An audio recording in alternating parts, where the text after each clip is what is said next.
Okay, let's begin.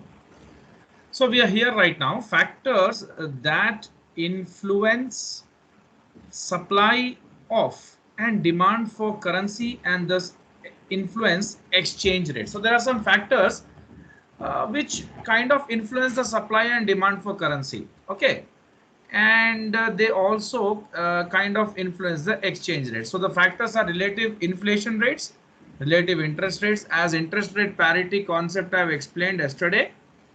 So in that you've got some clue. Relative income levels, expectation of future exchange rates, and government controls. We'll discuss each and every point in detail right now. Let's see relative inflation rates. So let us understand this concept. For a given pair of currencies, if the rate of inflation in one country increases, suppose I say India and I take United States of America, and you can see America is also going through a bad phase right now. It's not even that not like everything is not normal in America. They are also facing inflation this time. Okay, in last 40 years, this year they are facing inflation. You can check out the news. You can check the news and you can confirm. So but say India is having a higher inflation when compared to US, because US is a more stable economy, India is a more volatile economy. So for a given pair of currencies, if the rate of inflation in one country increases, suppose the inflation in India is 7% and it is 3% in United States, for example, increases more than it does in other countries. So here it is more, it is less. The exchange rate between their currencies will change because the supply of and demand for each of the currencies will change, of course. So that creates a that creates a difference in exchange rates. Okay. Now what happened? Let's see. Inflation here in our example, what they are saying is the inflation has increased in Great Britain, it seems. Okay. So when compared to United States. So let me be very frank and clear. When inflation increases in a country, okay, the goods become costlier in that country, and that country's exports would be costlier to other country where there is less inflation. So since goods are costlier, Great Britain's goods are costlier, and the US people don't want to buy more of the goods from Great Britain. Instead, their exports can increase to UK. See, UK has a higher inflation, US has less inflation. So if UK wants to export goods to US people will not be willing to buy that, because these are costly goods. These are costly for their own citizens. So it's costly for US also. So UK's imports will decrease. Okay.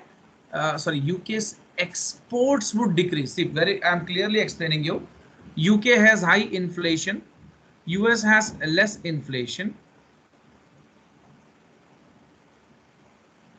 Since the inflation is high in UK, okay, the goods are very costly, and when they want to export to US, there is less demand shown by the US customers for the UK goods, because the inflation is high in UK and the goods are costlier in UK, or UK's goods are costlier for US people. So what happens? US people don't want to buy more pounds to make the payments to UK people, because the exports have declined. Exports are happening but have declined. Okay, have not stopped, declined. So what happens? The demand for UK's currency decreases. That in turn makes the UK's currency to depreciate. Okay, vice versa. US exports are happening to a higher extent to UK. More people of UK want to buy dollars to make payments to US suppliers, and the dollar's demand increases and the dollar's value increases, or dollar appreciates. Okay, so let's see that. The graph below shows the supply and demand for the US dollar against the British pound sterling. Initially, supply and demand are in equilibrium. So you can see initially they are in equilibrium, because when inflation comes, then the things would change. Here it is in equilibrium initially, demand and supply. At QE, as this is the point.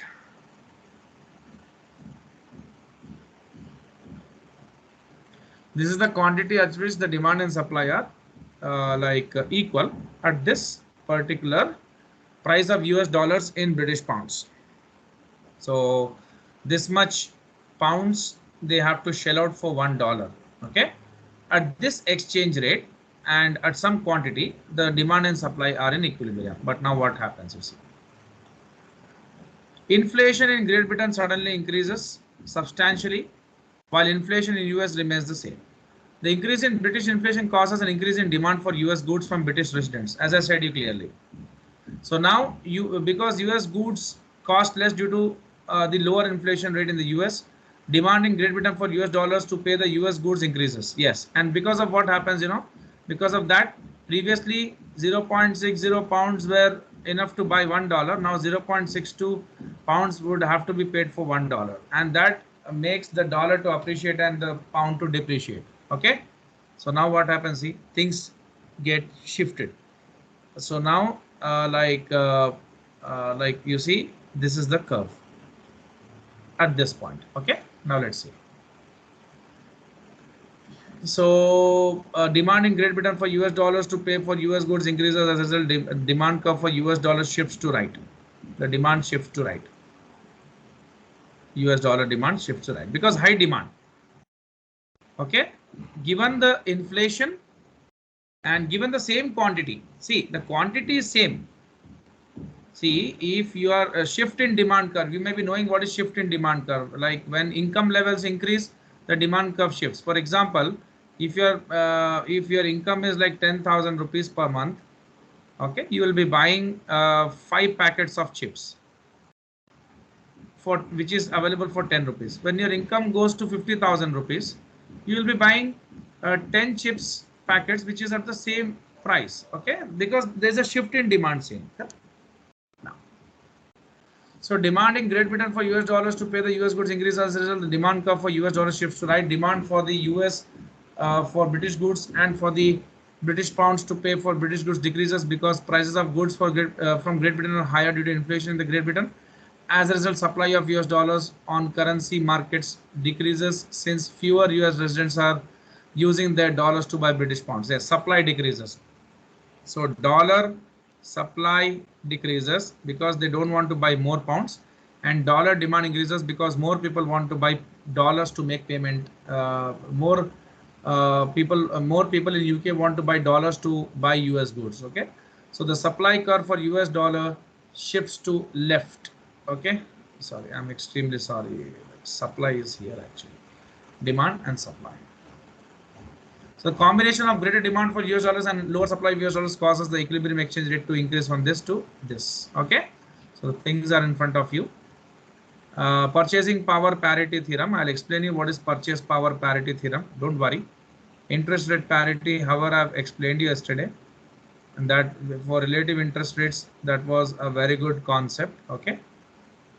So let's discuss the purchase power parity. I'll explain you purchase power parity theorem with a very good example. You try to understand. Okay.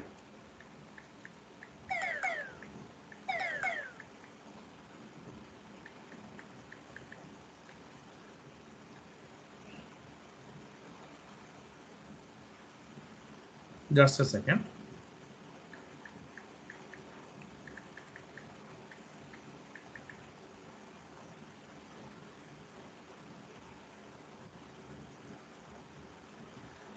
So let's say what is purchase power parity theorem all about. See what does, like, I'll just put the statement here instead of reading the book and all. PPP, purchase power parity. Okay. Purchase power parity theory measures the purchasing power of one currency against another after taking into account their exchange rate. Okay. So PPP measures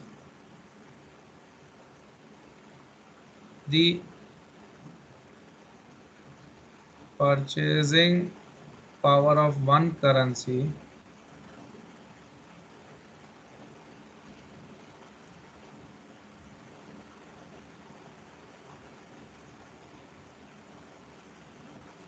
against another after taking into account their exchange rate. Okay.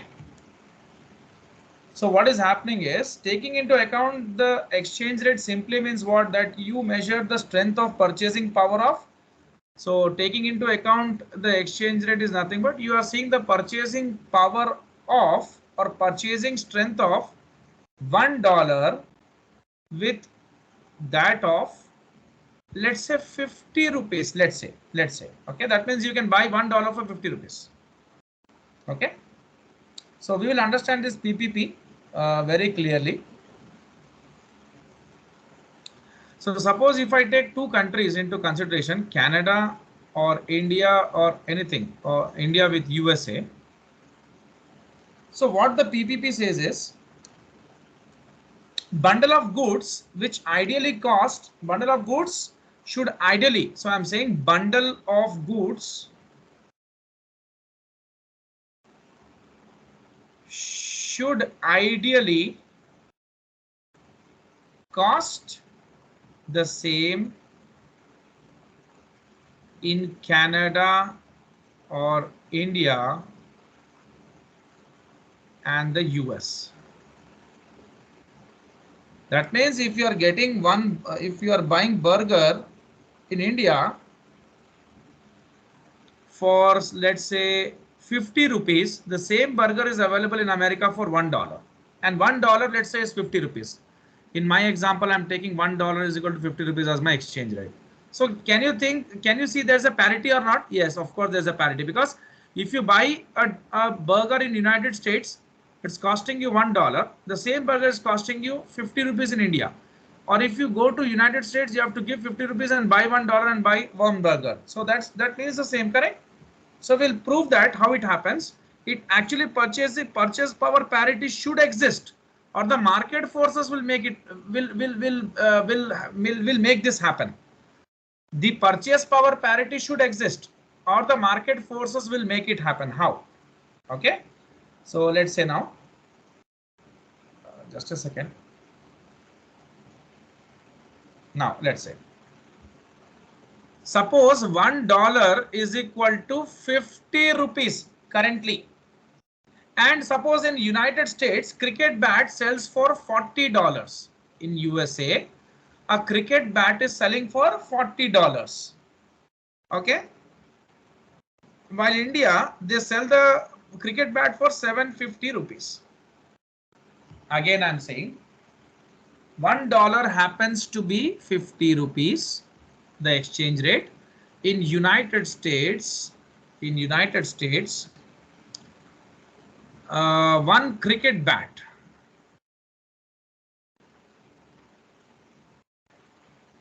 is of $40, and in India the cricket bat is of 750 rupees.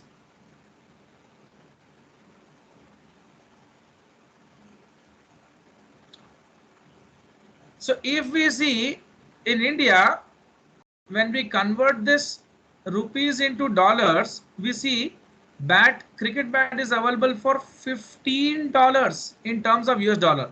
So clearly people have advantage of buying in India, correct? Please tell me yes or no.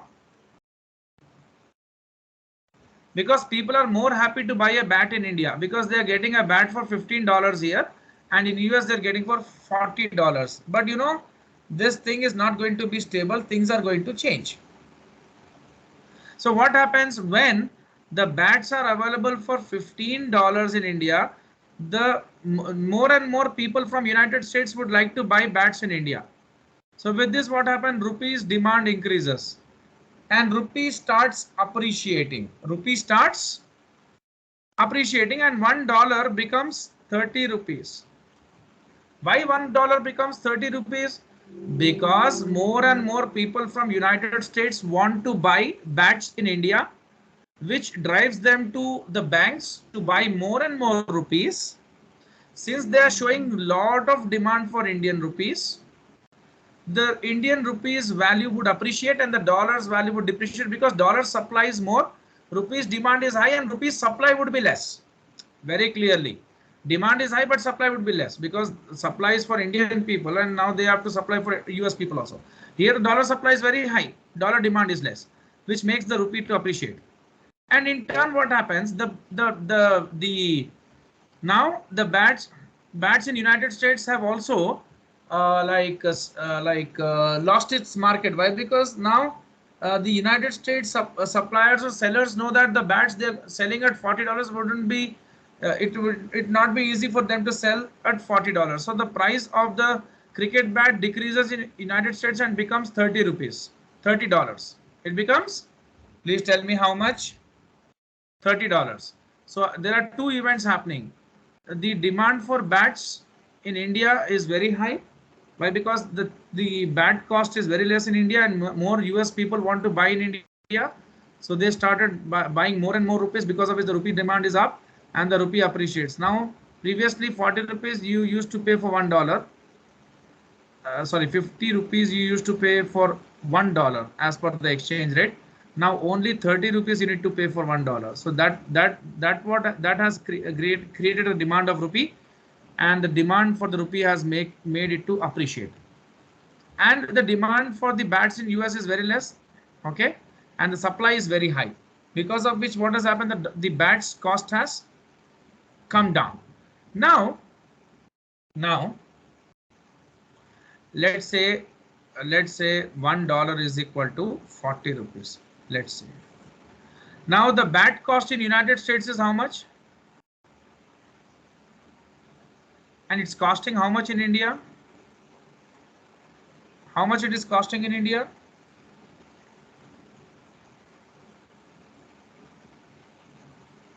$1 is equal to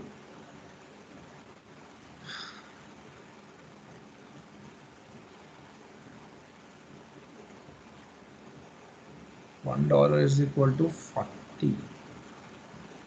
Here the bat cost is like, now it is costing 1200, and here the price of the bat would be high, it seems, because the prices in India would go up from 750 to 1200. Okay, so two events are happening here. So in the US the bats demand has decreased. Okay, the bats demand has decreased. Just a second, $15.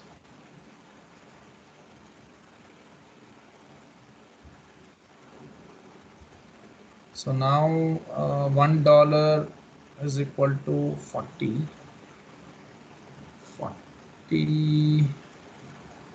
The US, the dollar, like the exchange rate. So the US dollar would become 40, let's say, from 50 to 40. And the prices of the bat would also go up in India. So it will become $30 now. Okay. So 30 into 40 would make it 1200. And there also it is like 1200. Okay. So now what happened, I'll explain you the scenario. In United States, one bat was for $40. Okay. And the previous exchange rate was $1, 50 rupees.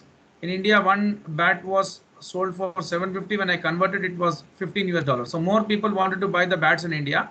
They started buying more dollars. Because of that, what has happened, the rupee has got appreciated. That means now $1 has become 30. $1 has become, no, $1 has become 40. Previously $1 was 50. Now $1 is how much? 40. So you are paying less rupees to buy $1. So rupee has appreciated because of high demand of rupees. Okay, and the dollar has depreciated. That's what you can see. So rupee has appreciated, dollar has depreciated ultimately, and since more people are buying now in India, the cost of the bats have also gone up. Now, previously one bat was available for $15 in India. Now the bats are available for $30. Okay, because the demand for bats is high, so bat prices have gone up. So now exchange rate is 40. 40 into 30 has made it how much? 1200. And in US the prices of bat has gone down from 40 to 30, and the exchange rate right now is 40 rupees. So 40 into 30 is 1200. So it has become equal or not? I'll make it neatly. $1, 50. One bat is equal to $30 in US.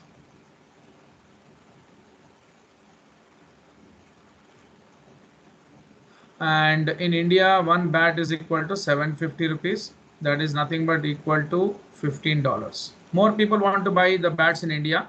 With this, what has happened is rupee has got appreciated.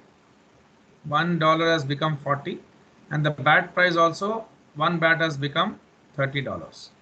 Okay, so in India the price has become 1200. In US the supply for dollar has increased, and the dollar gets depreciated. Here you can see clearly the dollar has depreciated, and the bat price has also come. No, actually it was $40, I think. $40, sorry. It was for $40. Now it has come to $30, and the exchange rate is $1 is equal to 40.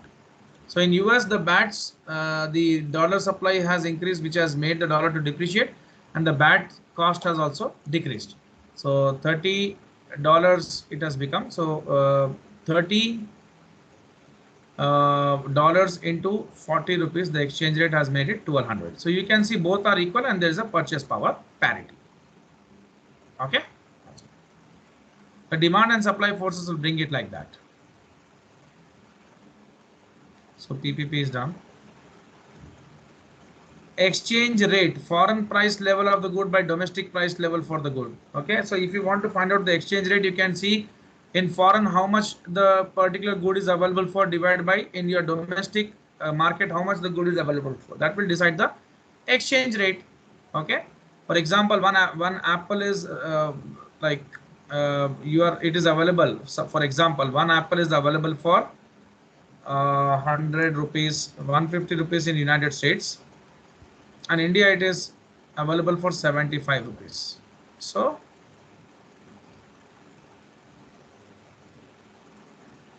it's like $2 you have to shell out to buy one apple in United States. Okay, that's what. Please go for this question.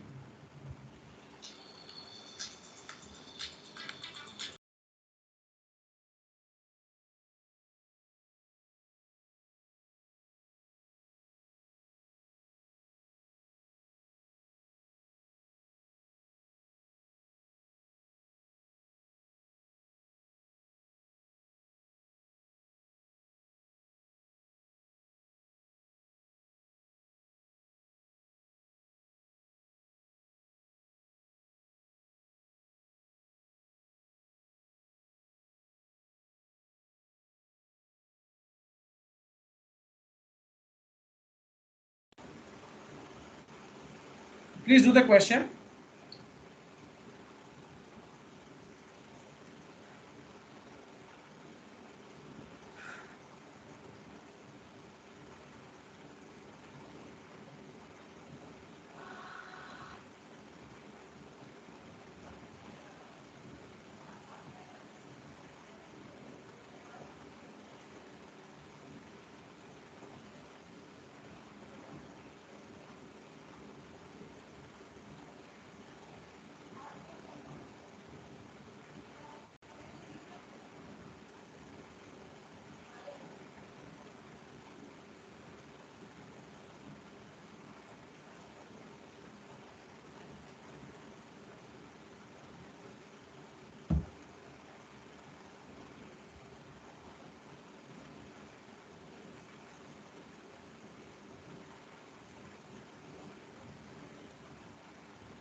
Are you doing this question?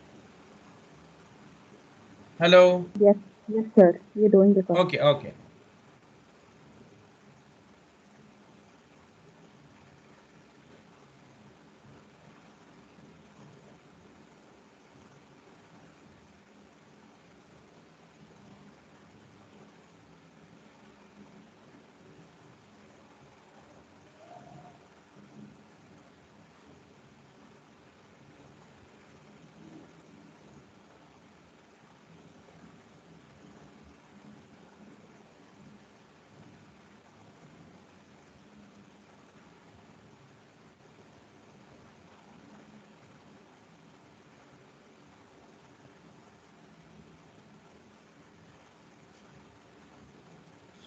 If done, I'll move forward. If you have not got, I'll explain. No issues.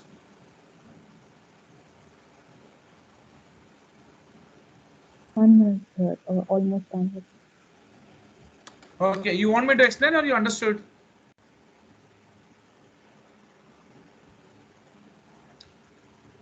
So the price of an iPad Pro with a 9.7 display purchased, 9.7 inches display purchased from Apple is this in Canada and this much in US. Actually, they should be at parity, it seems. Okay, let's see. According to the purchase power pattern, the exchange rate between the Canadian dollar and the US dollar is this. Okay. That means to buy $1 okay, they have found out the exchange rate. So 1.334. In fact, the current US Canada exchange rate is this, the current rate. Okay. The spot rate which is in the market. So that means to buy $1, this much Canadian dollar have to be shelled out. This is the base currency, correct? At the exchange rate of this, someone in Canada could theoretically purchase US dollar for this much Canadian dollars. That means I've converted the US into this. Cross the border and buy iPad Pro in US for this much.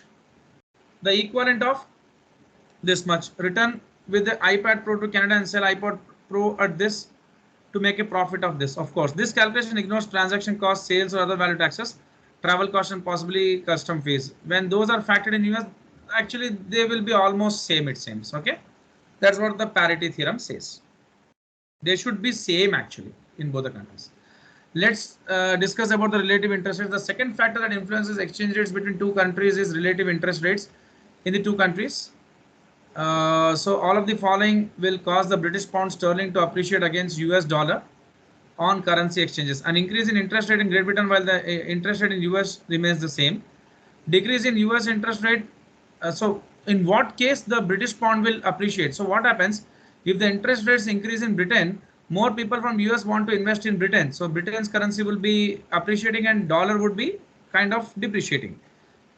Decrease if the interest rate in US decreases. Of course, if the interest rates are high in the if the interest rates are not changing in Britain, still people from US would like to invest in Britain. Okay, that will increase the currency like Britain's exchange rate. That means the pound will appreciate. Increase in Great Britain interest rate combined with decrease in US interest rate. These are the three scenarios in which the Great Britain pound will increase when compared to US dollars. Why? Because people would try to take advantage of a higher interest rate in Great Britain. Okay.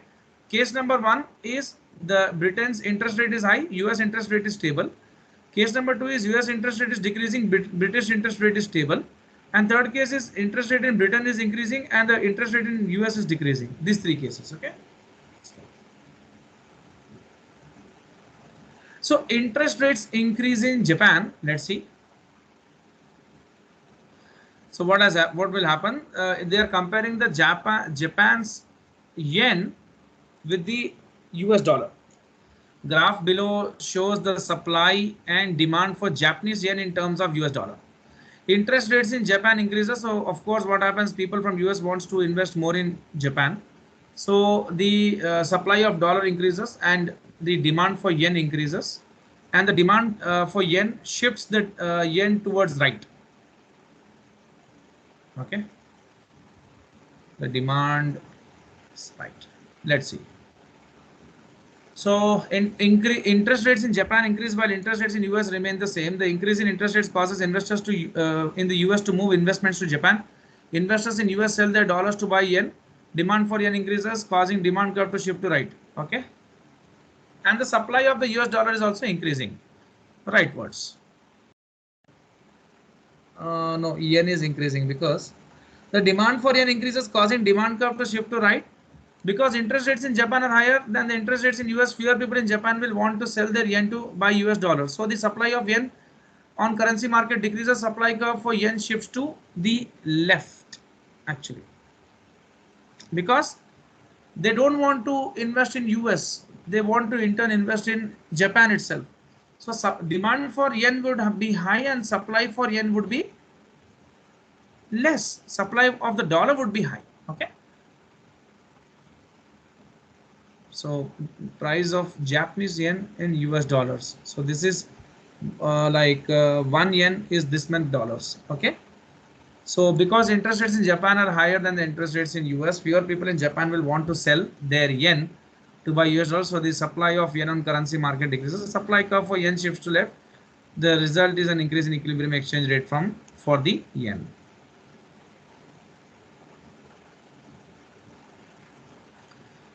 And vice versa. If this is not the case, then the curves would be this phenomena would reverse. Okay, reverse. Okay,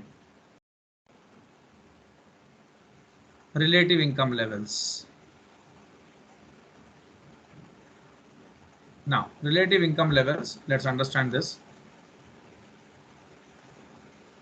The third factor that influences exchange rates between two countries' currencies is relative income levels in two countries. The exchange rate of a currency with another country's currency is determined in the medium term by the relative income levels in two countries, which in turn are determined by the economies within the two countries.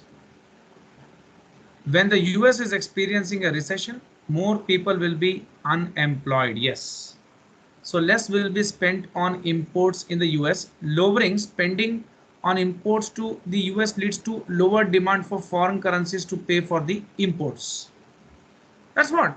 When there is a lot of recession in America, many people are unemployed, so they don't want to import more goods from other countries. So they don't show demand for other countries' currencies. Okay. So supply of US dollars in the currency markets will decrease because fewer people are using the US dollars to purchase other currencies. So supply is decreasing.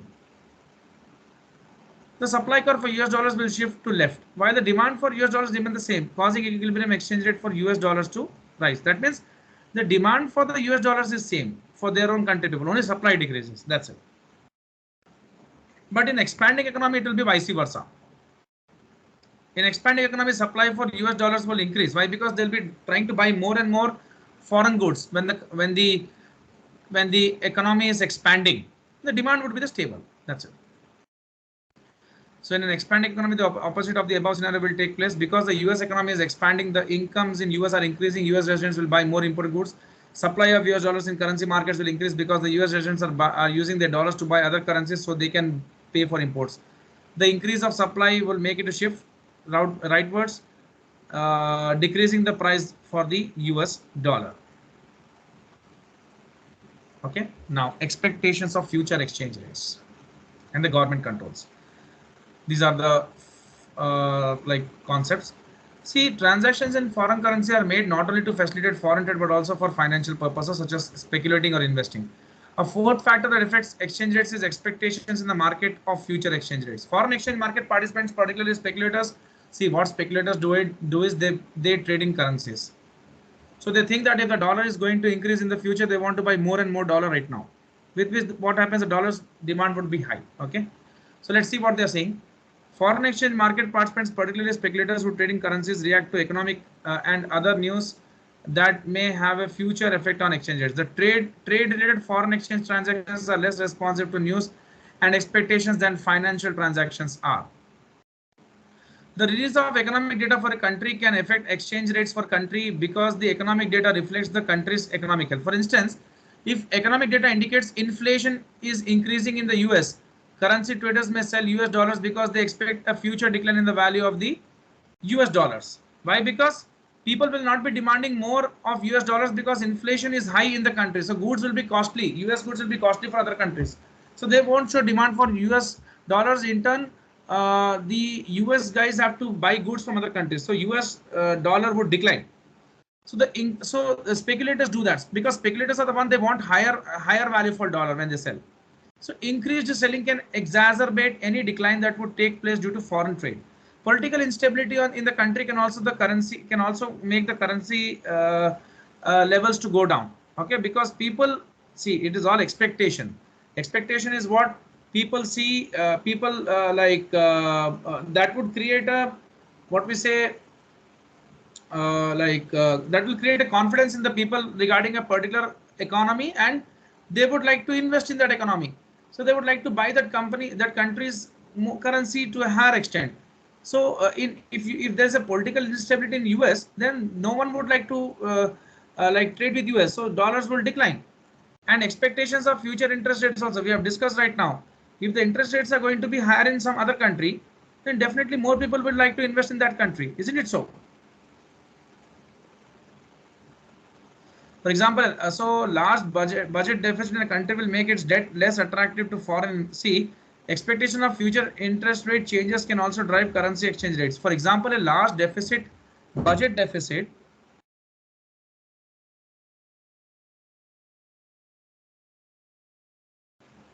a large budget deficit in a country will make its debt.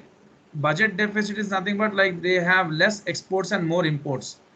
Will make it less attractive to foreign investors and thus make its currency less attractive. Okay.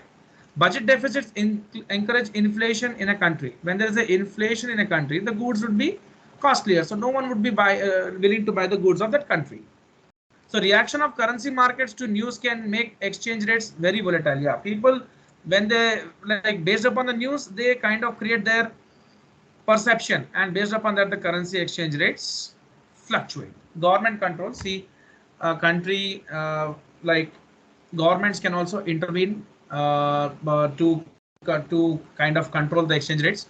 So what they can do, although market forces determine all currency exchange rates, governments of some countries can manipulate the equilibrium exchange rate by means of their policies and actions in the currency market. See, we have heard a news some 2-3 years back. US was very much angry on China because they did a devaluation of their currency. So devaluation would cause the currencies to decline, currency value to go down, and that will make the exports cheaper. And because of what, the China's exports would be high in the world, and that would give more revenues to China. They did a manipulation in their currency. So like that shouldn't happen because that would create an impact on other countries like trade. Okay.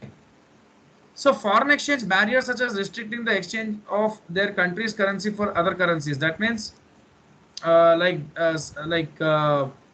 what governments do is foreign exchange barriers such as restricting the exchange of their country's currency for other currencies. They don't want their country's currency to be exchanged for other currencies. Like, see, India wants to buy more and more oil from China, from Russia, but like they do that by paying the Russians in dollars, because Russian ruble has no demand in the world. Only the dollar has. Dollar is a universal currency whereby dollar's demand is there in every country. But Russian ruble, what will India do with that? Okay, so they restrict the exchange. Russians also don't want the Indian rupees because that's of less use for them. Okay, they keep minimum reserves, but they don't want more Indian currency. Okay, so they also want the payments in dollars. But right now Russia like facing a lot of sanctions, so they're allowing this kind of trade, rupee and ruble trade. So that's what.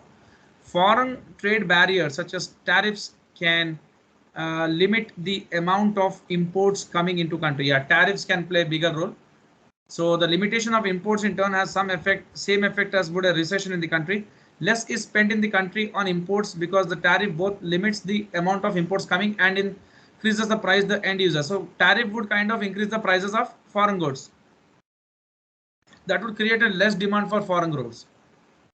So supply of country's own currency in the market decreases because fewer residents of a country are using their currency to purchase other currencies. So supply curve for that country's currency shifts to left because less supply. Country's government can intervene in the market by buying and selling its own currency. So what happens if India sees that the rupee is going down, rupee's value is decreasing day by day because there's less demand for rupee in the market. So what they can do is they have foreign exchange reserves. They can buy rupee from their foreign exchange reserves, okay, and create demand for rupees. And government can affect economic variables such as government can also try to control inflation, interest rates, etc. to manage the exchange rates. Okay, a country's exchange rate system can be classified according to the amount by which the government controls the country's exchange rates. Free floating exchange rate. So India follows free floating exchange rate because Indian government has left it onto the market forces to decide what should be the exchange rate for dollar and rupee. Then there is fixed exchange rate system which Saudi Arabia and US has. So they have fixed their Saudi riyals for US dollar. So 2 riyals, let's say, for 1 US dollar. So that's called pegged. That's called pegged system. Okay, or fixed exchange rate system. Pegged, I will explain you. There are more versions of pegged. Then managed float. That I will tell you what it is. Okay, in the next session we will discuss in details about these things. So next class we'll discuss in details about all this. Okay, we'll try to finish this in the next class till here.